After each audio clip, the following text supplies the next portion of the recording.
سمجھے کہ حج ہو گیا. پھر اسی طرح آپ دیکھیے کہ باقی بھی جو نیکی کے کام ہوتے ہیں نا وہ تھوڑی دیر کے لیے ہوتے ہیں. مثلاً آپ نے کوئی کلاس اٹینڈ کی 2 گھنٹے 2.5 گھنٹے 3 گھنٹے، کوئی کورس کر رہے ہیں 5-7 گھنٹے، بس ختم. لیکن روزہ ایسی عبادت ہے جو صبح سے لے کے رات تک آپ مسلسل عبادت میں ہوتے ہیں. تو یہ اللہ تعالیٰ کا ہم پر بہت بڑا احسان ہے کہ اس نے ہم پہ روزہ فرض کر کے ہمیں آپشن نہیں دی کہ تمہاری چوائس ہے، مرضی ہے تو رکھو نہیں تو نہیں. روزہ فرض کر کے ہمارے لیے اس نے نیکی کا ایک شاندار موقع فراہم کر دیا. اور روزہ ایسا عمل ہے کہ اس کے بارے میں حدیث میں آتا ہے، ابو امامہ رضی اللہ عنہ سے روایت ہے کہ انہوں نے رسول اللہ صلی اللہ علیہ وسلم سے سوال کیا کون سا عمل افضل ہے؟ آپ نے فرمایا اپنے اوپر روزے کو لازم کر لو، کیونکہ روزے جیسا کوئی عمل نہیں، یعنی ایک بہترین عبادت ہے، افضل عبادت ہے. تو ہمیں خوشی کے ساتھ اس عبادت میں داخل ہونا چاہیے. اور پھر روزہ کیا ہے؟ روزہ ایک ڈھال ہے. روزے کو ڈھال کہا گیا. ڈھال کیا ہوتی ہے؟ جو لڑائی کے وقت دشمن کے وار سے بچنے کے لیے آگے کر لی جاتی، یعنی ایک شیلڈ ہوتی ہے پروٹیکٹیو، کہ جس سے دشمن کا نشانہ انسان کے جسم کو نہیں لگتا. تو ابو امامہ رضی اللہ عنہ سے روایت ہے کہ نبی صلی اللہ علیہ وسلم نے فرمایا روزہ ڈھال ہے اور مومن کے قلعوں میں سے قلعہ ہے، یعنی ایک مضبوط محفوظ قلعہ ہے جس کے اندر وہ چلا جاتا ہے تو وہ گناہوں سے محفوظ ہو جاتا ہے، شیطان کے وار سے محفوظ ہو جاتا ہے، وہ اپنے دشمن سے حفاظت میں آ جاتا ہے. اور ایک اور روایت میں آتا ہے کہ روزہ آگ سے ڈھال ہے، جس طرح لڑائی میں تم میں سے کسی کی ڈھال ہوتی ہے. پھر اسی طرح یہ ہے کہ روزہ جو ہے یہ خیر کا دروازہ ہے، یعنی جب کوئی شخص نیکی کرنا چاہے، خیر میں داخل ہونا چاہے تو پھر کیا کرے؟ روزہ رکھے. آپ نے فرمایا کیا میں تمہیں خیر کے دروازے نہ بتاؤں، یعنی نیکیوں کے دروازے. روزہ ڈھال ہے اور صدقہ گناہوں کو بجھاتا ہے، یعنی جو غلطیاں گناہ تم سے ہو جاتے ہیں، صدقہ اس آگ کو جو گناہوں کی وجہ سے دہکتی ہے. آپ کو پتا کہ ہم گناہ کو بڑا لائٹلی لیتے ہیں. کوئی بھی غلط کام اسکرین پہ کچھ دیکھ رہے ہیں ہمیں کوئی احساس نہیں ہوتا کہ ہم کوئی گناہ کا کام کر رہے ہیں. ایک بات یاد رکھیے گناہ کے حوالے سے کہ گناہ آگ ہے. گناہ کیا ہے؟ آگ ہے. جب ہم گناہ کرتے ہیں تو گویا ہم کیا کرتے ہیں؟ اپنے لیے آگ دہکا دیتے ہیں. اور اگر توبہ کر کے اس آگ کو نہیں بجھاتے یا کوئی نیک عمل کر کے اس آگ کو نہیں بجھاتے تو پھر قیامت کے دن وہ آگ بھگتنی پڑے گی. تو ہے کسی میں ہمت اس آگ میں جانے کی؟ ہم میں سے کوئی بھی نہیں چاہتا کہ وہ جہنم کی آگ میں جائے. وہ تو دنیا کی آگ سے بھی کہیں زیادہ شدید ہے. تو اس لیے دنیا میں ہی فوری طور پر 2 کام کرنے چاہیے. ایک تو توبہ کر لینی چاہیے.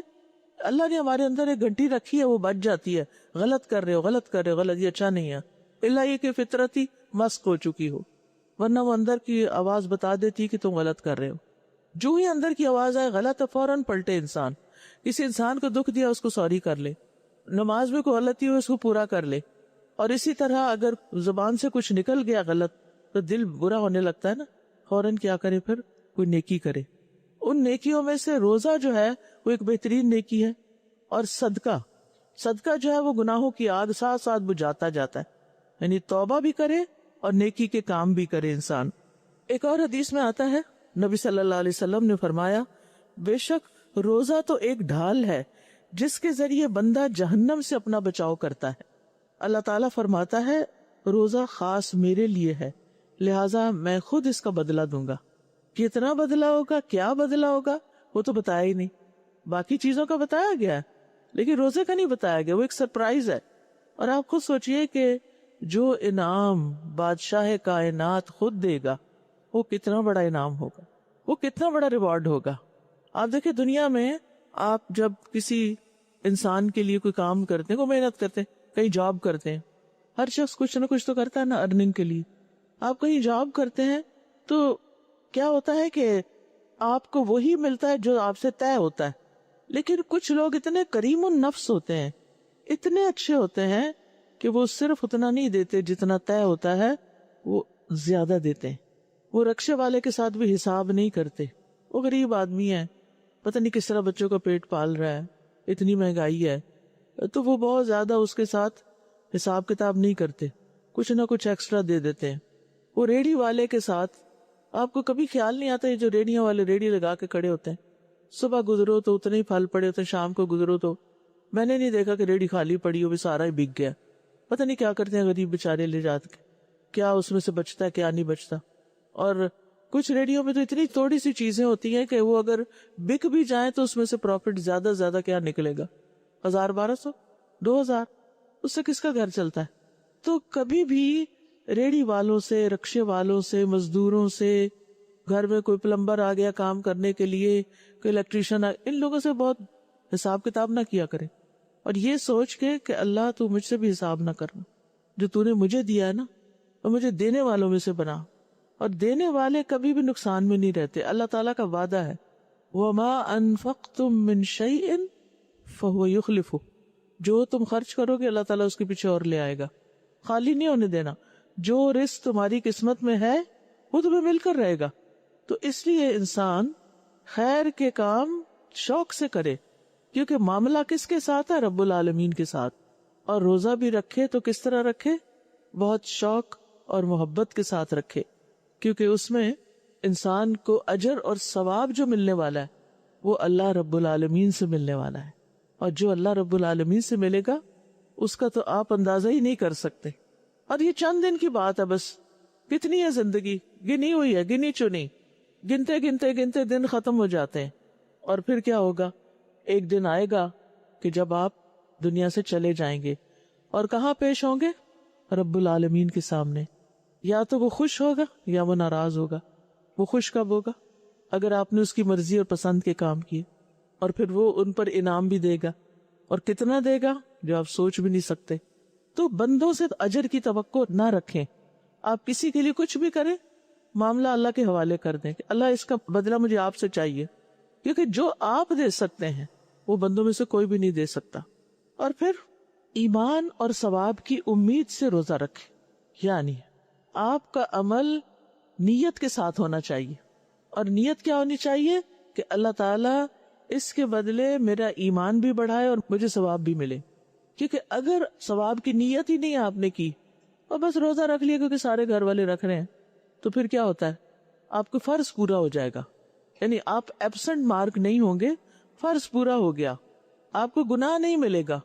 لیکن اگر آپ یہ نیت رکھیں گے کہ اللہ مجھے اس پہ ثواب بھی چاہیے، آپ سے بدلہ چاہیے، آپ سے اجر چاہیے، تو اللہ تعالیٰ خوش ہوتا ہے ایسے بندے سے، تو اللہ سبحانہ تعالیٰ وہ آپ کو عطا کرے گا۔ اور یہ بھی آپ کی نیت ہونی چاہیے کہ اللہ میرا ایمان بھی اور زیادہ ہو۔ تو جو ایمان اور ثواب کی امید سے روزہ رکھے گا، فرمایا اس کے پچھلے سارے گناہ معاف کر دیے جائیں گے۔ پھر آپ دیکھیے کہ روزہ رکھنے کا مقصد کیا ہے؟ کیا بھوکا پیاسا رہنا؟ نہیں، فرمایا لعلکم تتقون، تاکہ تم بچ جاؤ، اور ایک معنی بھی کیا جاتا ہے تاکہ تم تقوی اختیار کرو۔ اگر ہم بچ جاؤ کا معنی کریں تو اس کا مطلب کیا ہوگا؟ کہ انسان اس لیے روزہ رکھے تاکہ آگ سے بچ جائے، گناہوں سے بچ جائے۔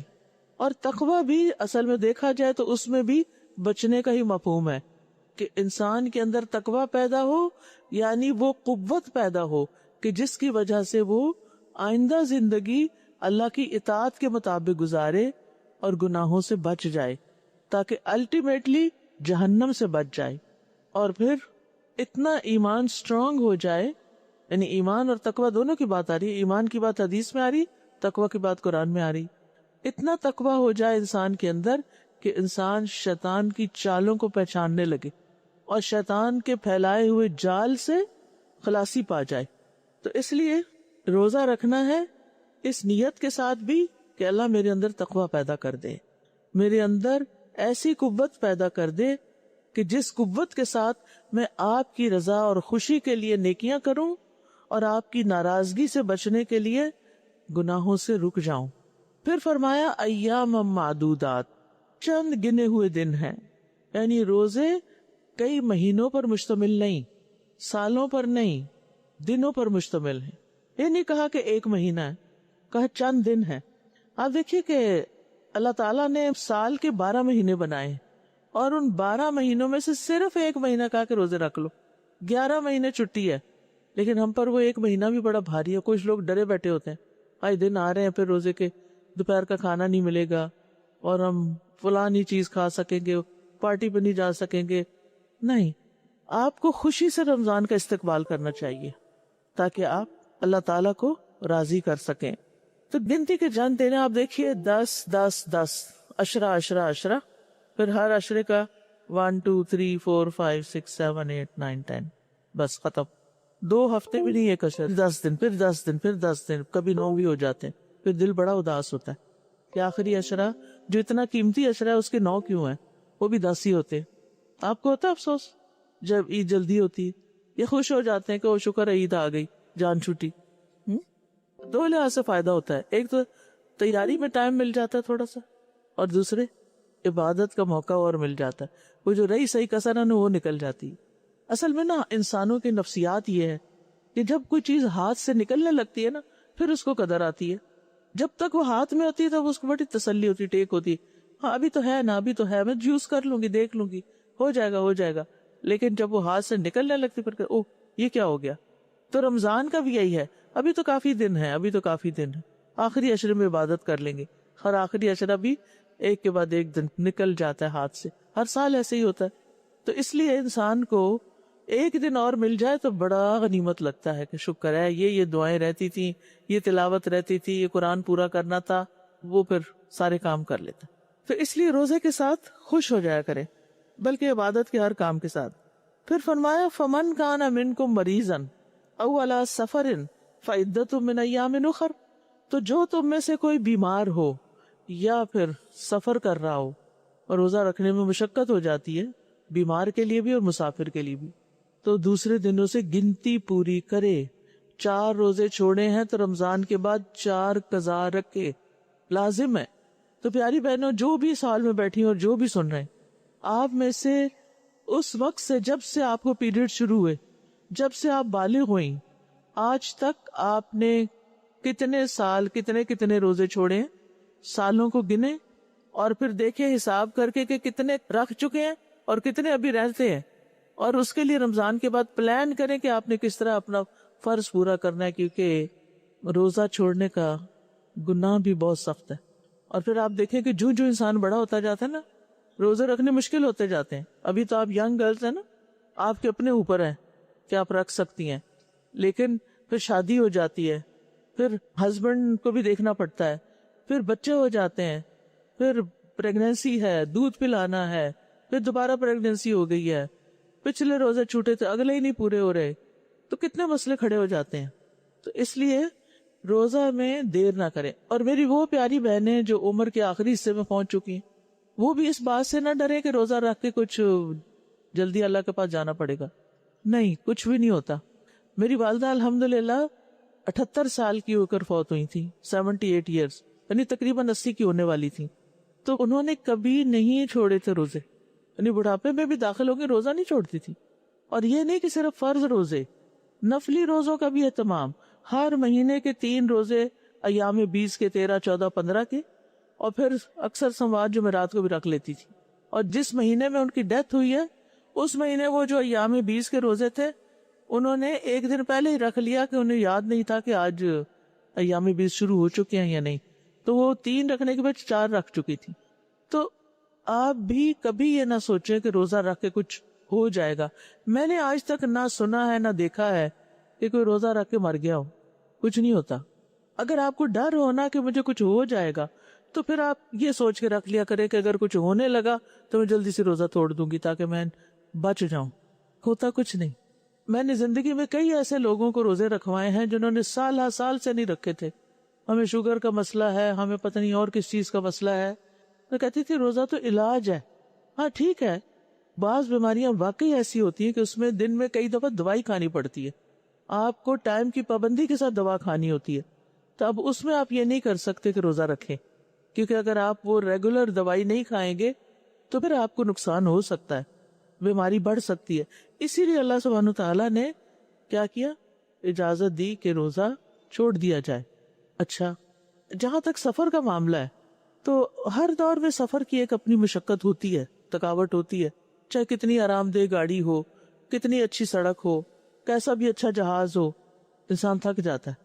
اور کبھی ایسا ہوتا ہے کہ روزہ رکھنے کے لیے سحری کا وقت نہیں پتہ چلتا, اور کبھی ایسا ہوتا ہے کہ ادھر روزہ کھل رہا ہوتا ہے اور ادھر شروع ہو رہا ہوتا ہے. مجھے یاد ہے کہ میں ایک سال جون میں ٹریول کر کے آئی تھی کینیڈا سے, تو میں نے روزہ رکھ لیا. میں نے کہا کچھ نہیں ہوتا, گھر میں بھی تو رکھتے ہیں, تو جب کھلے گا. اچھا, اور پھر میری یہ نیت تھی کہ اگلا بھی میں نے رکھنا ہے. جب میں نے ان سے ٹائم پوچھا تو افطاری کے 1.5 گھنٹے بعد سحری کا ٹائم تھا. اور میں نے افطاری کی, جلدی سے مغرب پڑھی, ساتھ عشاء پڑھی, اور ساتھ ہی پھر فجر سے پہلے سحری کی اور پھر فجر پڑھ لی. اور پھر وہ جب پاکستان آئے تو وہ تو ختم ہونے کا نام ہی نہ لے روزہ, اور وہ بھی جون کا روزہ. لیکن الحمدللہ میں مری نہیں, زندہ سلامت رہی. بلکہ ایک عجیب سا لطف آیا کہ اللہ سبحانہ تعالیٰ نے وہ اوپر لے جا کے وہ فضا میں روزہ کھلوایا بھی اور رکھوایا بھی, اور ایک ملک میں رکھا اور دوسرے ملک میں آ کے کھولا, تو الحمدللہ. لیکن کبھی کبھی ایسا بھی ہوتا ہے کہ آپ سفر سے اتنے نڈال ہو جاتے ہیں کہ آپ سو جاتے ہیں.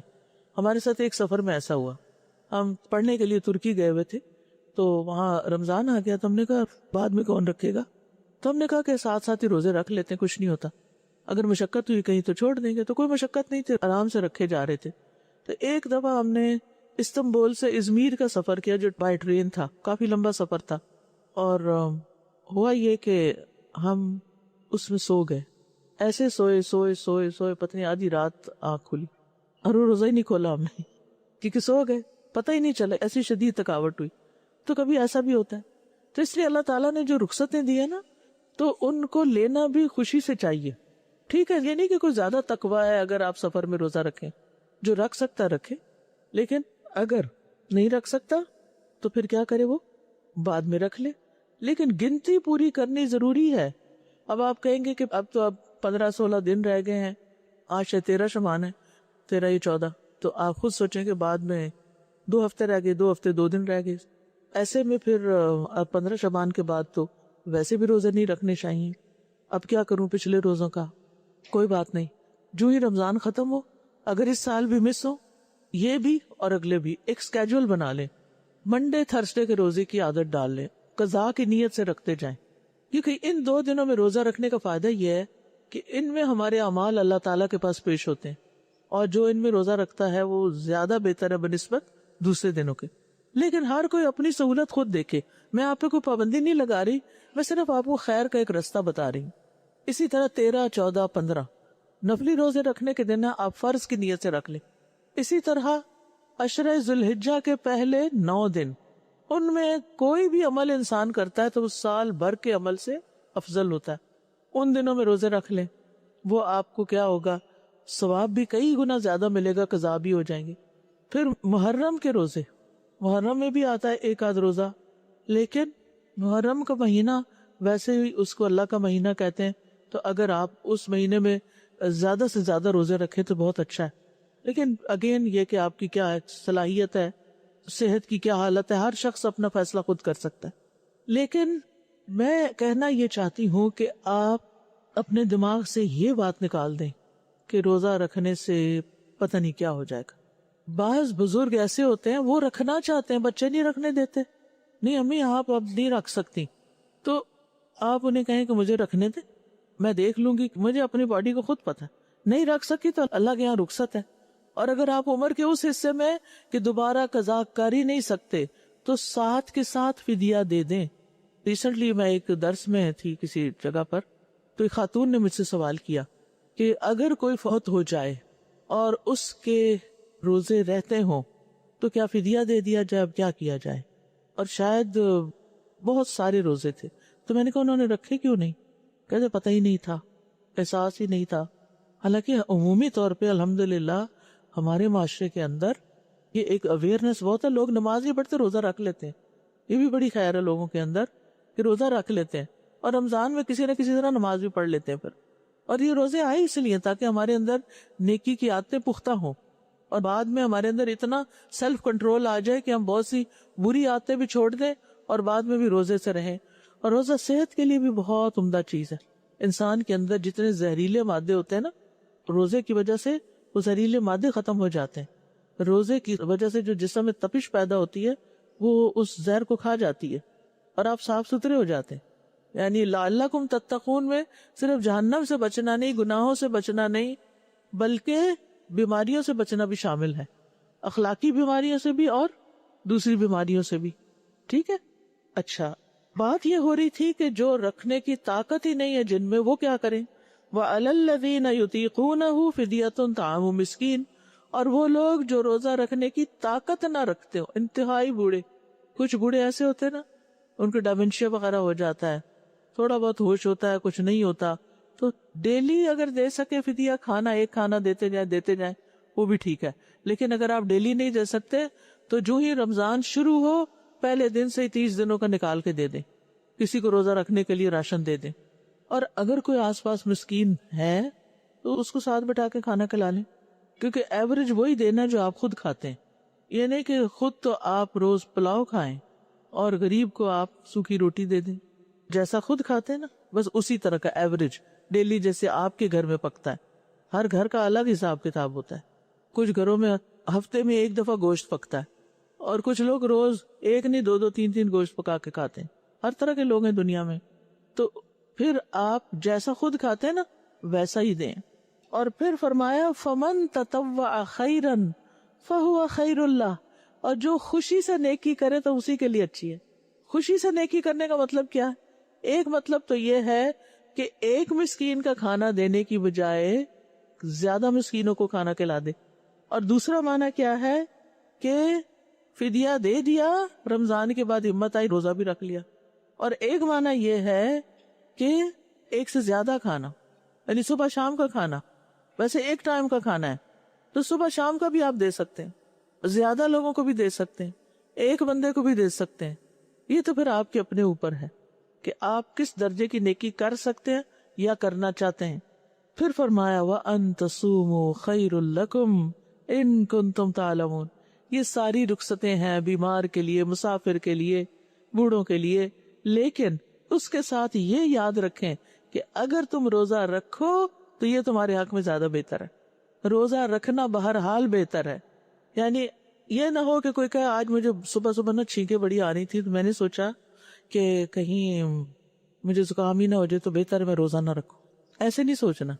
ٹھیک ہے، 2-4 چھینکیں آنے پر روزہ نہیں چھوڑا جا سکتا، بلکہ کیا کرنا ہوگا؟ روزہ رکھنا ہوگا. بلکہ سخت زکام لگ جائے نا تو کہتے ہیں فاقہ کرو، وہ روزہ زیادہ بہتر ہے اس بیماری میں. کچھ بیماریاں روزے سے بلکہ ٹھیک ہوتی ہیں اور کچھ بڑھتی ہیں. جو بڑھتی ہیں ان میں چھوڑا جا سکتا ہے. رسول اللہ صلی اللہ علیہ وسلم نے فرمایا بے شک تمہارا رب فرماتا ہے کہ ایک نیکی کا ثواب 10 گنا سے 700 گنا ہے، اور روزہ صرف میرے لیے ہے، کیونکہ صرف اللہ جانتا کہ ہم روزے سے ہیں کہ نہیں. اس کا بدلہ میں ہی دوں گا. روزہ آگ سے ڈھال ہے، روزہ دار کے منہ کی بو اللہ کے نزدیک مشک سے یعنی کستوری سے بھی زیادہ اچھی ہے. یعنی اللہ تعالیٰ اتنی قدر کرتا ہے روزہ رکھنے والوں کی. اب آپ دیکھیں کہ رمضان کا مہینہ آ رہا ہے نا، تو روزے کے علاوہ اور کیا کیا کام کرنے ہیں. ایک بات تو یہ کہ رمضان کا مہینہ کھانے پینے کا مہینہ نہیں، عبادت کا مہینہ ہے. Fasting not feasting. فیسٹنگ کیا ہوتی ہے؟ فیسٹ کیا ہوتی ہے؟ دعوتیں، کھانے پینے. اس مہینے میں خوب روزے رکھیں، عبادت کریں، لیکن دعوتیں رمضان کے بعد کر لیں. افطاریاں کرانی ہیں، لوگوں کے گھر میں بھیج دیں. سب سے پہلے تو غریبوں کو راشن دیں. الحمدللہ الہدا ہر سال بہت سارے غریبوں کو راشن دیتا ہے. آپ خود جانتے ہیں غریبوں کو خود بانٹ دیں. نہیں تو ایسے ادارے جو اجتماعی طور پہ غریبوں کو راشن دیتے ہیں آپ وہاں بھی جمع کرا سکتے ہیں، فدیہ بھی جمع کرا سکتے ہیں. تو یہ نیت رکھے، کیونکہ جو روزہ کھلواتا ہے نا کسی کا، اس کو اتنا ہی اجر ملتا ہے جتنا روزہ رکھنے والے کو ملتا ہے. تو اس چیز کا حریص ہونا چاہیے. آپ کھجوریں بانٹ سکتے ہیں، آپ شربت بانٹ سکتے ہیں، آپ کھانا پکا کے بانٹ سکتے ہیں. آپ اپنے بچوں کو بھی اس میں شریک کریں. میری بچیاں جب چھوٹی چھوٹی ہوتی تھی تو ہم کیا کرتے تھے کہ کھانا بنا کے پھر ٹرے سجا کے پھر تینوں بہنیں جاتی تھی ایک ایک گھر میں، وہ نیبرز کو پکا ہوا کھانا دے دیتی تھی. یعنی کوئی جیسے اسپیشل ڈش ہوتی ہے نا، تو آپ یہ بھی کر سکتے ہیں. آپ ڈرائی راشن لے کے وہ بھی دے سکتے ہیں. آپ کو پتا ہوتا ہے آپ کے کون رشتے دار کس مشکل میں ہے، تو یہ آپ کا کام ہے. لیکن آپ نے اس مہینے میں عبادت پر فوکس کرنا ہے. اور جو راشن واشن دینا نا، شعبان میں سب کچھ اکٹھا کر کے تقسیم کر کے ہر چیز سارٹ آؤٹ کر کے رکھ لے اور رمضان میں بس پھر دیتے جائیں اور دیتے جائیں، کیونکہ ثواب زیادہ ہوتا ہے. پہلے بھی دے سکتے ہیں کیونکہ جب وہ کھائیں گے رمضان میں تو ثواب تو تبھی ملے گا نا. روزے کے علاوہ جو دوسری بڑی اہم عبادت ہے وہ ہے قیام، تراویح. قیام اللیل جو ہوتا ہے نا وہ 3 طریقے کا ہوتا ہے. ایک یہ کہ عشاء کے ساتھ ہی، جسے عام طور پہ ہماری مسجدوں میں ہوتا ہے. آپ میں سے کتنی خواتین مسجد میں تراویح پڑھنے جاتی ہیں؟ ساری نہیں جاتی، شاید بچوں کی وجہ سے نہ جاتے. اگر نہیں جا سکتی تو گھر میں بھی انتظام کریں، گھر میں انتظام کریں. ہمارے والد مسجد میں فرض نماز پڑھ کے آ جاتے تھے اور پھر الحمدللہ ہر سال ہمارا بہت بڑا سین تھا، اس میں صفیں لگ جاتی تھی. آس پاس کے جتنے لوگ، خواتین بھی مرد بھی، الحمدللہ سارے تراویح پڑھتے تھے، کیونکہ اکیلے اکیلے پڑھنا ذرا مشکل ہوتا ہے. اور عشاء کے ساتھ اسی لیے قیام اللیل کر لیا جاتا ہے تاکہ رات کی عبادت بھی ہو جائے. رمضان پورا ہی بڑا بابرکت مہینہ ہے، شہر البرکہ، تو اس لیے دن کو روزہ رکھا اور رات کو قیام کیا. تو پہلا طریقہ عشاء کی نماز کے بعد حافظ بچوں کو تلاش کریں جن کے حفظ پکے ہوں. اگر آپ کے گھر میں 2 لوگ ہیں، 4 خواتین ہیں، نیبر میں 2-4 مل کے 5-10 بن جاتی ہیں، کسی بچی کو لیں، اس کو صف کے بیچ میں ہی کھڑا کریں اور وہ آپ کو قرآن سنائے. اور اگر نہیں کوئی انتظام تو حضرت صفوان جو تھے، حضرت عائشہ کے آزاد کردہ غلام، وہ مصحف سے دیکھ کے پڑھتے تھے. تو آپ کیا کر سکتے ہیں کہ آج کل سٹینڈ بھی ملتے ہیں، پتہ نہیں یہاں ملتے ہیں کہ نہیں، سٹینڈ ہوتے ہیں جن کے اوپر قرآن کھول کے رکھ دیا جاتا ہے، اور بڑے سائز کے سٹینڈ کے ساتھ ہی قرآن ملتے ہیں. آپ کیا کریں کہ سجدے کی جگہ سے ذرا سا آگے کر کے سٹینڈ پر صفحے کھول کے رکھ لیں.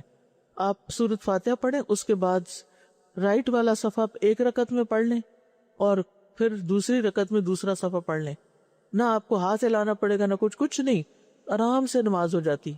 لیکن اگر آپ 2 صفحے پڑھنا چاہتے ہیں تو بس ایک دفعہ آپ کو سجدے سے اٹھتے ہوئے صفحہ پلٹنا ہوگا اور اس کے بعد پھر آپ اگلی رکعت میں بھی 2 صفحے آرام سے پڑھ سکتے. ایک طریقہ یہ ہے. دوسرا طریقہ یہ ہے کہ آپ موبائل لیں اور اس پر آپ کھول لیں اور ایسے ہاتھ باندھ کے آپ اس طرح موبائل رکھیں، اپنا ہاتھ اس طرح رکھیں جیسے ہاتھ پہ ہاتھ رکھا ہوا ہے تاکہ آپ کو مشکل نہ ہو، اور اس سے دیکھ کے آپ پڑھ سکتے ہیں. ساتھ میز رکھیں، بس دیکھ کے بغیر ایسے رکھ لیں، پھر ایسے کر لیں اور ایسے موڈ پہ رکھیں کہ موبائل بند نہ ہو کہ آپ اس میں پاسورڈ ٹائپ کرتی رہیں، یہ نہ ہو. ٹھیک ہے، موبائل کھلا ہی رہے، تلاوت والا صفحہ کھلا ہی رہے، اور بغیر زیادہ حرکت کیے آپ تلاوت بھی کر سکتے ہیں، تراویح لمبی ہو سکتی ہے. اب آپ دیکھیے کہ یہ جو ہے نا، نماز میں حرکت نہیں زیادہ کر سکتے نا، اس لیے میں نے یہ 2 طریقے بتائے جس میں کم سے کم حرکت ہوتی ہے اور آپ کی نماز اچھی ہو جاتی. دوسرا قیام، آپ عشاء پڑھ کے کچھ لکھنے پڑھنے کا کام کرتے ہیں، کوئی ایگزام ہے آپ کا، کچھ بھی، تو اب سونے لگے آپ رات کے 12 بجے، تو سونے سے پہلے کچھ نوافل پڑھ لیں. تیسرا یہ ہے کہ آپ رات کو نہیں پڑھ پاتے لیکن آپ صبح بڑے فریش ہوتے ہیں، تو سحری پکانے سے 1 گھنٹہ پہلے اٹھ جائیں اور آپ اس وقت تہجد پڑھ لیں. یہ تینوں چیزیں قیام اللیل کہلاتی ہیں جو رمضان میں آپ کر سکتے. ٹھیک ہے، اول رات پڑھتے ہیں تو تراویح کہلاتی ہے، آخر رات پڑھتے ہیں تو تہجد کہلاتی ہے. سمجھ آئی؟ کلیئر ہو گیا نا سب کو؟ اوکے. تو اپنی عبادتوں میں اضافہ کرنا ہے. اسی طرح آپ دیکھیے کہ اشراق کے نفل، اگر آپ کو عادت ہے تو بہت ہی اچھا، اگر عادت نہیں تو رمضان میں عادت ڈالنے کی کوشش کریں. آپ نے فجر پڑھی، تلاوت کی، اتنے میں سورج نکلنے کے 15 منٹ گزر گئے، آپ اس وقت 2 رکعتیں پڑھ کے پھر آرام کرنا تو کریں. اگر کوئی تہجد سے لے کے اشراق تک پڑھتا ہے تو اس کو تو پورے حج کا ثواب مل جاتا ہے. تو یہ عبادت بھی بڑی اہم ہے. یہ ہمارے جسم میں 360 جوڑ ہیں، ہر جوڑ کا صدقہ ہے یہ 2 نفل. جس کو جوڑوں کی بیماری ہے نا، اس کو تو میں خاص طور پہ کہوں گی ان نفلوں کو نہ چھوڑے. یہ 2 بھی پڑھ سکتے ہیں اور زیادہ سے زیادہ جتنی آپ کی مرضی پڑھیں، اور یہ دن کے نفل ہیں. تو رمضان میں ایکسٹرا عبادت کرنی ہے اور وہ مسنون کرنی ہے. یہ نہیں کہ بس ایک طاق رات میں لیلۃ القدر اس کو بنا کے 100 نفل پڑھ کے اس کے بعد پھر سو گئے ساری راتیں. یہ نہیں کرنا، سنت طریقے اختیار کریں. مجھے نہیں معلوم کہ یہاں سٹال پہ شہر رمضان کتاب ہے یا نہیں، یا اقبال کلانی کی کتاب رمضان والی ہے کہ نہیں، لیکن اگر ہو چھوٹی چھوٹی کتابیں ہیں، ایزی گوئنگ ہے، آسانی سے پڑھ سکتے، تو آپ وہ پڑھیں اور ساتھ ساتھ عمل کرتے جائیں۔ تو آپ نے فرائض کا تو بہت ہی اہتمام کرنا ہے اور نوافل کا بھی کرنا ہے۔ حدیث میں آتا ہے اللہ عز و جل فرماتا ہے جو شخص میرے کسی دوست کی تذلیل کرتا ہے تحقیق وہ مجھ سے جنگ کو حلال کر لیتا ہے، اور فرائض کی ادائیگی سے زیادہ بندہ کسی چیز سے میرا قرب حاصل نہیں کرتا۔ یعنی سب سے زیادہ ہم قریب ہوتے ہیں اللہ تعالیٰ کے جب ہم اپنا فرض پورا کرتے ہیں، اور بندہ میرا قرب حاصل کرنے کے لیے مسلسل نوافل پڑھتا رہتا ہے حتیٰ کہ میں اس سے محبت کرنے لگتا ہوں۔ سبحان اللہ۔ آپ چاہتے ہیں اللہ تعالیٰ آپ سے محبت کرے تو پھر یہ نہ کیا کیجئے کہ فرض نماز کے بعد جلدی سے اٹھ کے کھڑے ہو گئے، سلام پھیرا اٹھ کے کھڑے ہو گئے، نہ سنت نہ نفل۔ اکثر لوگوں نے یہ وتیرہ بنا رکھا ہے، اور ینگ لوگوں نے، مجھے حیرت ہوتی ہے ان کو کیا مسئلہ ہے۔ بزرگوں کا تو پھر ہم کہتے ہیں چلو بھئی ان کو مشکل ہوتی ہے، وضو قائم رکھنا مشکل ہے، یا یہ کہ اٹھنا بیٹھنا ان کا مشکل ہے، لیکن بچوں کو کیا مسئلہ ہے؟ اچھے بھلے سمجھتے ہوئے، یہ میرے آگے جتنی بھی ینگ گرلز بیٹھی ہوئی ہیں، آگے بیٹھنے کا ایک حق ادا کریں کہ آپ رمضان میں عادت ڈالیں، 12 سنت دن کی پورا کر، اس کے لیے جنت میں کوئی محل ہے۔ اگر دنیا میں کوئی کہے نا کہ یہ 15 منٹ یہاں یہ کام کر لو تو وہ فلاں محل تمہارے نام لگا دیں گے، کوئی پیچھا رہے گا؟ محل ملنے لگا، اگر محل ملنے لگا تو پھر تو اور کیا چاہیے؟ تو اللہ کے وعدوں پہ یقین کوئی نہیں یقین ہو تو پھر تو پیچھے رہے ہی نا۔ اس لیے بہت ضروری ہے کہ آپ نے سب سے پہلے فرض پورے کرنے، اس کے بعد سنتوں کا اہتمام کرنا ہے، اس کے بعد نفل ہیں جتنے آپ پڑھ سکیں، کیونکہ جو نفل پڑھتا ہے نا اللہ تعالیٰ اس سے محبت کرتا ہے، بس یہ بات پکی کر لیں۔ فرمایا پھر اگر وہ مجھ سے کچھ مانگتا ہے تو میں اسے عطا کرتا ہوں، اور اگر دعا کرتا ہے تو اس کی دعا قبول کرتا ہوں۔ مجھے اپنے کسی ایسے کام میں تردد نہیں ہوتا جیسا اس بندے کی موت پر ہوتا ہے، کیونکہ وہ موت پسند نہیں کرتا اور میں اسے تنگ کرنا اچھا نہیں سمجھتا۔ ایسے اللہ تعالیٰ محبت کرتے ہیں بندے سے۔ کیا ہمیں اتنی بھی توفیق نہیں کہ اللہ کی محبت حاصل کر سکیں چند نفل پڑھ کے؟ کیا واقعی ہمارے پاس ٹائم نہیں؟ واقعی ٹائم نہیں؟ پھر ایمان اور ثواب کی امید سے آپ نے قیام کرنا ہے، ٹھیک ہے نا؟ اور قیام کے لیے کوئی جگہ مقرر کر لیں جو خاموش گوشہ ہو، اگلی طرف گھر کے، جہاں بچے نہ آئیں، جہاں ٹی وی کی آواز نہ آئے۔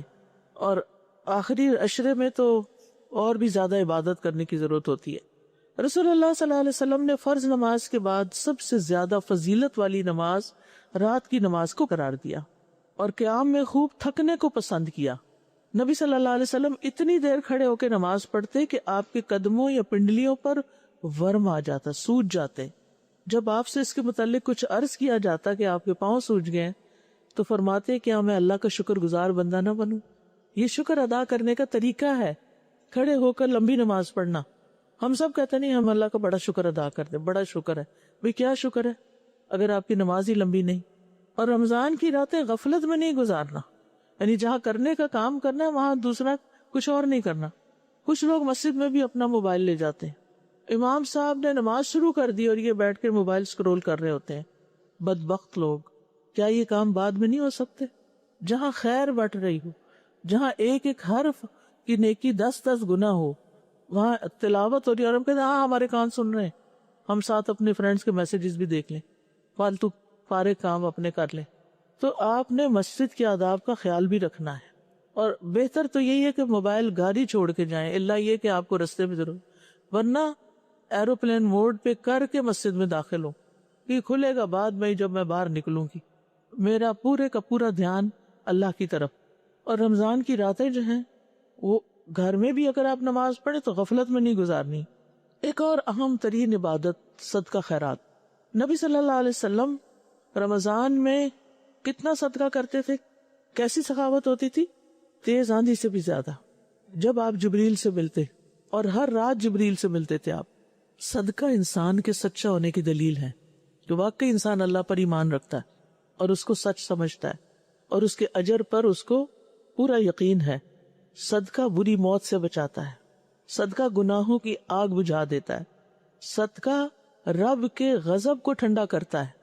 اللہ تعالیٰ بندے پہ ناراض ہوتا ہے جب وہ کوئی غلط کام کرتا ہے، تو صدقے کی وجہ سے وہ ناراضگی دور ہو جاتی ہے۔ صدقہ مال میں برکت کا ذریعہ ہے، صدقہ رزق میں اضافے کا ذریعہ ہے. صدقہ کرنے والے کو اللہ تعالیٰ بہترین نعم البدل عطا کرتے ہیں، جو وہ دیتا ہے اس سے بہتر دیتے ہیں. تو نبی صلی اللہ علیہ وسلم رمضان میں بہت زیادہ صدقہ کیا کرتے تھے. جبریل علیہ السلام رمضان کی ہر رات میں آپ سے ملاقات کرتے اور آپ کے ساتھ قرآن کا دور کرتے. رسول اللہ صلی اللہ علیہ وسلم لوگوں کو بھلائی پہنچانے میں بارش لانے والی ہوا سے بھی زیادہ جود و کرم فرماتے. یہاں بہاڑی میں کوئی آندھی شاندھی آتی، بہت آتی ہے. پھر کیا ہوتا ہے جب آندھی آتی ہے تو آپ کے گھر میں کوئی کمرہ بچتا ہے جہاں گرد نہ جائے؟ بند کھڑکیوں سے بھی اندر آ جاتی ہے نا گرد. یہ مثال دی گئی کہ آندھی سے بھی زیادہ تیز آپ کی خیرات ہوتی تھی. کوئی جگہ نہیں، کوئی بندہ نہیں بچتا تھا کہ وہ آپ سے فیض حاصل نہ کرے. آپ نے ایک ٹارگٹ رکھنا ہے کہ اس رمضان میں میرے دائرہ کار میں جتنے لوگ ہیں میں نے ان سب کے ساتھ کچھ نہ کچھ خیر و بھلائی کا کام ضرور کرنا ہے. وہ کیا ہے وہ آپ میں سے ہر شخص خود سوچے. کسی کو آپ عید گفٹ کے طور پر کچھ دیں گے، کسی کو رمضان کے طور پر، کسی کو کسی طرح، کسی کو کسی طرح، کسی کو کھانا کھلائیں گے، کسی کو کپڑا دیں گے، کسی کو کوئی اور چیز دیں گے. بس یہی سوچ میں لگا رہے کہ کون ہے جس کو میں نے کچھ نہیں دیا. سب کو کچھ نہ کچھ، کچھ نہ کچھ، کچھ نہ کچھ. اور وہ اگر آپ ابھی سے ہی پلان کر لیں نا، لسٹیں بنا کے رکھا کریں. ایک دفعہ بنا لیں گے نا لسٹیں، وہ آئندہ ہمیشہ کام آتی رہیں گی. اور اس میں پھر انسان جلدی چیک آؤٹ کر لیتا ہے. اچھا اس کو بھی ہو گیا، اس کو بھی ہو گیا، اس کو بھی ہو گیا. اچھا او فلانا تو یاد ہی نہیں رہا، اس کو بھی کر لو کچھ. تو رمضان میں آپ انشاءاللہ جب زیادہ دیں گے تو اللہ سبحانہ تعالیٰ بھی آپ کو بہت دے گا. اور خصوصاً روزہ افطار کرانے والا روزے دار کے ثواب کے برابر اجر پاتا ہے. اور پھر دن کو بھی خرچ کریں، رات کو بھی خرچ کریں. اللہ تعالیٰ فرماتے ہیں الذین ينفقون اموالهم باللیل والنہار سرا وعلانیہ فلہم اجرہم عند ربہم ولا خوف علیہم ولا هم یحزنون. وہ لوگ جو اپنے مال رات اور دن چھپے اور کھلے خرچ کرتے ہیں، سو ان کے لیے ان کا اجر ان کے رب کے پاس ہے، اور ان پر نہ کوئی خوف ہوگا اور نہ وہ غمگین ہوں گے. خوف اور غم اس دنیا کا سب سے بڑا مسئلہ بنتا جا رہا ہے. ہر دوسرا بندہ انزائٹی، ڈپریشن کا شکار. پچھلے دن ایک سروے کیا گیا فارمیسیز کا جہاں پر دوائیاں بکتی ہیں کہ لوگ سب سے زیادہ دوائیاں کون سی خریدتے ہیں، تو پتہ چلا ذہنی سکون والی دوائیاں. یعنی قوم ذہنی طور پہ بیمار ہو چکی ہے.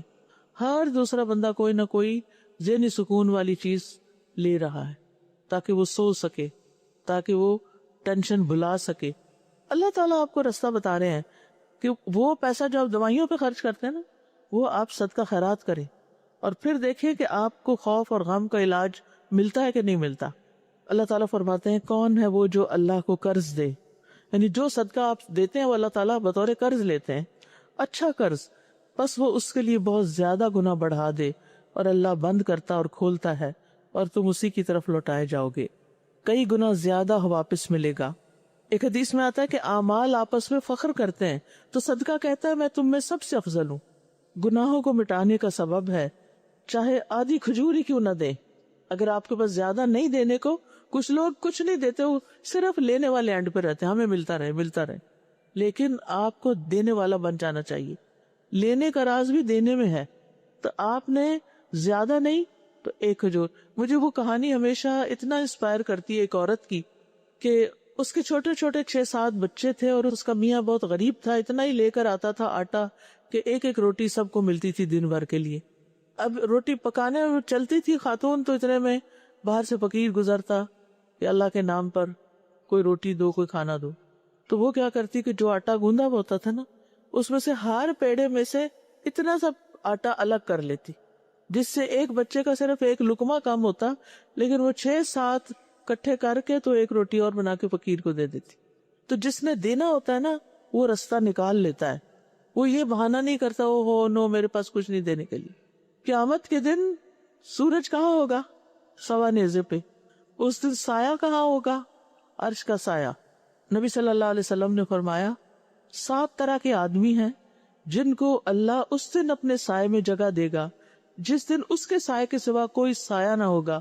ان میں سے ایک وہ شخص جس نے صدقہ کیا مگر اتنا چھپا کے کہ اس کے بائیں ہاتھ کو بھی خبر نہ ہوئی کہ اس کے دائیں ہاتھ نے کیا خرچ کیا. اور پھر ایک اور حدیث میں آتا ہے کہ قیامت کے دن مومن کا سایہ اس کا صدقہ ہوگا. پھر ایک اور کام کرنے کا کہ رمضان میں قرآن سے بہت زیادہ تعلق رکھنا ہے، اس کی تلاوت، اس کا حفظ، اس کا دورہ قرآن، ترجمہ.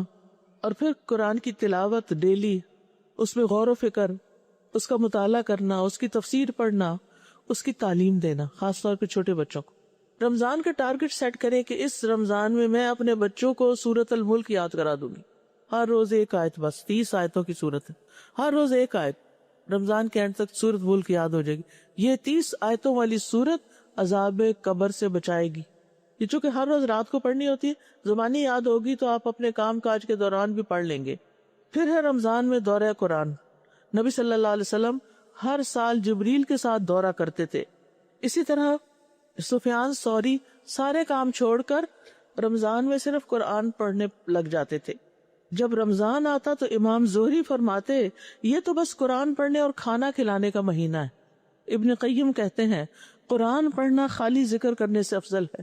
مجاہد کہتے ہیں اللہ جس شخص کو قرآن دے دے اور وہ سمجھے کہ کسی کو دنیا میں اس سے افضل چیز کوئی ملی ہے تو اس نے اس چیز کو بڑا اور عظیم قرار دے دیا جس کو اللہ نے حقیر بنایا، اور اس چیز کو چھوٹا کر دیا جس کو اللہ نے عظیم قرار دیا۔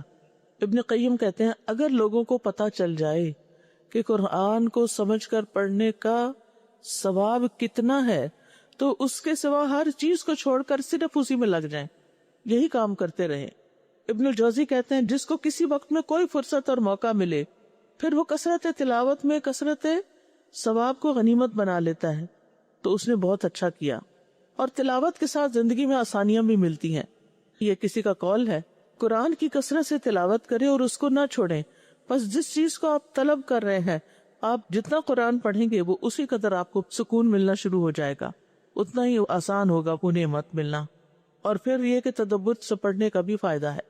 اس کے علاوہ چلتے پھرتے، اٹھتے بیٹھتے، کھانا پکاتے، ان سارے اوقات میں آپ نے ذکر اذکار کرنے ہیں، سبحان اللہ والحمد للہ ولا الہ الا اللہ واللہ اکبر لا حول ولا قوت الا باللہ، پھر لا الہ الا اللہ وحدہ لا شریک لہ آخر تک، پھر لا حول ولا قوت الا باللہ، پھر نبی صلی اللہ علیہ وسلم پر درود بھیجنا۔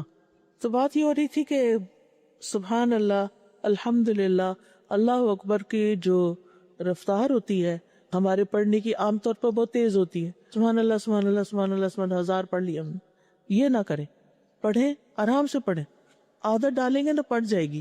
سبحان اللہ، خاص طور پہ کھانا پکاتے ہو جو چیز دیکھے کہ سبحان اللہ، ہلدی کو پیلا کس نے بنایا اور مرچ کو لال کس نے بنایا، سبحان اللہ سبحان اللہ، یعنی جو چیزیں نظر آ رہی ہو نا، بچے نظر آ رہے ہو، اچھا ان کی آنکھیں کس نے بنائی، سبحان اللہ، یہ پلکوں کے بال کس نے جوڑے، سبحان اللہ، اللہ کی قدرت دیکھ دیکھ کے سبحان اللہ کیا کر۔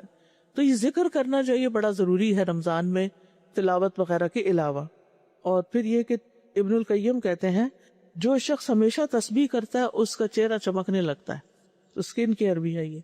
پھر کثرت سے دعائیں کرنا، آپ نے دعائیں بھی پڑھنی ہیں، وَإِذَا سَأَلَكَ عِبَادِي عَنِّي فَإِنِّي قَرِيبٌ، اور روزہ دار کی کوئی دعا رد نہیں ہوتی، اور رمضان کے ہر دن اور رات ایک دعا قبول ہوتی ہے، اور روزانہ رات کو دعاؤں کی قبولیت کے لیے آسمان میں دروازے کھلتے ہیں، تو اس وقت خاص طور پر دعائیں کرنی ہیں آپ نے، اور دعا نہ کرنا اللہ کی ناراضگی مول لینا ہے۔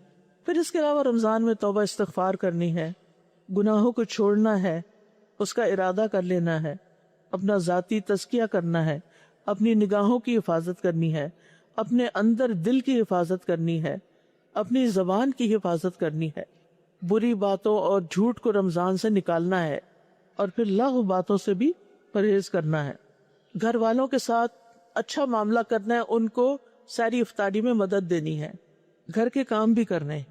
اسود کہتے ہیں میں نے عائشہ رضی اللہ عنہا سے پوچھا نبی صلی اللہ علیہ وسلم اپنے گھر میں کیا کیا کرتے تھے؟ کہنے لگی آپ گھر کے کام کاج میں مصروف رہتے تھے اور جب نماز کا وقت ہوتا تو نماز کے لیے اٹھ کھڑے ہوتے تھے۔ تو ہم نے اس سنت کو بھی زندہ کرنا ہے، کیونکہ افسوس کے ساتھ کہنا پڑتا ہے کہ ہمارے یہاں معاشرے میں یہ چیز رواج پا گئی ہے کہ گھر کے کام کرنا میں کو معصیت ہوں، مجھے یوز کر رہے ہیں۔ یہ غلط سوچ ہے، کس کو اپنے گھر سے پیار نہیں ہوتا، اور جن لڑکیوں کی شادی نہیں وہ اپنے گھر کو گھر نہیں سمجھتی، اس انتظار میں کہ آگے جا کے اپنا گھر بنائیں گے۔ تو آپ نے اس کو اون کرنا ہے۔ پھر یہ ہے کہ والدین کے ساتھ اچھا سلوک، کچھ نہ کچھ ان کو دینا ہے، رمضان کا تحفہ۔ پھر معاشرتی لیول پر اخلاقی اقدار کا اہتمام، اچھے کاموں کی لسٹ بنا لیں، اور اچھے کاموں میں کون کون سے کام ہیں میں بولتی ہوں، آپ اپنی چھوٹی سی لسٹ تو بنائیں جو اس میں سے آپ کر سکتے ہیں. صلہ رحمی کرنا. صلہ رحمی کرنے کے 2 بڑے فائدے ہیں. رزق میں برکت ہوتی ہے اور دوسرے عمر میں برکت. چھوٹی سی عمر میں آپ بڑے بڑے کام کر جاتے ہیں. اپنے رشتہ داروں کے ساتھ بھی، والدین کے رشتہ داروں کے ساتھ بھی اچھا سلوک کرنا ہے. ٹھیک، پڑوسیوں کا خیال کرنا ہے، کھانا کھلانا ہے، سب سے اچھی گفتگو کرنا ہے، لوگوں سے مسکرا کے ملنا ہے، نرمی سے کام لینا ہے، سروینٹس کی مدد کرنی ہے. کیونکہ بعض لوگ گھروں میں بہت دعوتیں کرتے ہیں اور بےچارے مسکین ملازم جو ہیں ان کو نماز پڑھنے کا بھی وقت نہیں دیتے. پھر خندہ پیشانی سے پیش آنا ہے، غصے کو پی جانا ہے، لوگوں کو اچھی باتیں بتانی ہے، یعنی لا علم لوگوں کو تعلیم دینی ہے، نیکی کا حکم دینا، برائی سے روکنا ہے، ہر مظلوم کی مدد کرنی ہے، اللہ کی خاطر دینی بہن بھائیوں سے بھی ملاقات کرنی ہے. جنازوں میں عورتیں تو شرکت نہیں کرتی لیکن گھر کے لوگوں کو انکریج کرنا ہے، مصیبت زدہ کو تسلی دینی ہے، بیماروں کی تیمارداری کرنی ہے، دعوت قبول کرنی ہے، علماء کا احترام کرنا ہے. اس ساری کمپلیٹ لسٹ تو نہیں، لیکن یہ چیزیں عام طور پر اگنور ہوتی ہیں تو اس لیے میں نے ان کو ہائی لائٹ کر دیا ہے. رمضان نیکیوں کی دعوت دینے والا مہینہ ہے اور رمضان میں نیکی کے مواقع جمع ہو جاتے ہیں. رسول اللہ صلی اللہ علیہ وسلم نے فرمایا یقیناً جنت میں ایسے بالا خانے بھی ہیں جن کا اندرونی حصہ ان کے باہر سے نظر آتا ہے اور ان کا بیرونی حصہ ان کے اندر سے نظر آتا ہے.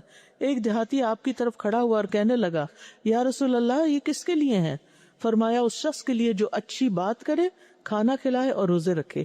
اور پھر آپ دیکھیے کہ بعض اوقات ہم صدقہ سمجھتے ہیں وہ مال پیسے خرچ کرنے، دوسروں سے اچھی طرح بات کر لینا، ان کا کام کوئی کر دینا، یہ بھی صدقہ ہوتا ہے. اور کسی کو خوش کر دینا، کسی کی ضرورت پوری کرنا، یہ بھی بہت بڑے اجر کا کام ہے. تو ذاتی عبادت کے ساتھ ساتھ دوسروں کے کام بھی آنا ہے. پھر یہ کہ رمضان صبر والا مہینہ ہے، انسان اس میں غصے پر کنٹرول پانا سیکھے.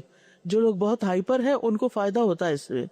پھر دوسروں کو معاف کر دینا ہے، برے رویوں پر اگنور کرنا ہے، غصے کو دبا جانا ہے، اجر پر یقین رکھنا ہے، اور پھر اپنے دل میں اللہ تعالیٰ کی محبت پیدا کرنا ہے اور جو کام اللہ کی محبت پیدا کرتے ہیں ان کا شوق رکھنا ہے. خصوصاً آخری عشرے میں محنت کرنی ہے، لیلۃ القدر تلاش کرنی ہے، کیونکہ وہ ایک رات کا ثواب کتنی نماز پڑھنے کے ساتھ ہے؟ 1000 رکعت، یعنی وہاں نہیں کسی اور جگہ. تو اللہ تعالیٰ سے دعا ہے کہ اللہ تعالیٰ ہمیں عمل کی توفیق عطا فرمائے اور جو کچھ ہم نے سنا ہے ہمارے خلاف حجت نہ بنے اور ہم جو کہیں وہ کریں بھی.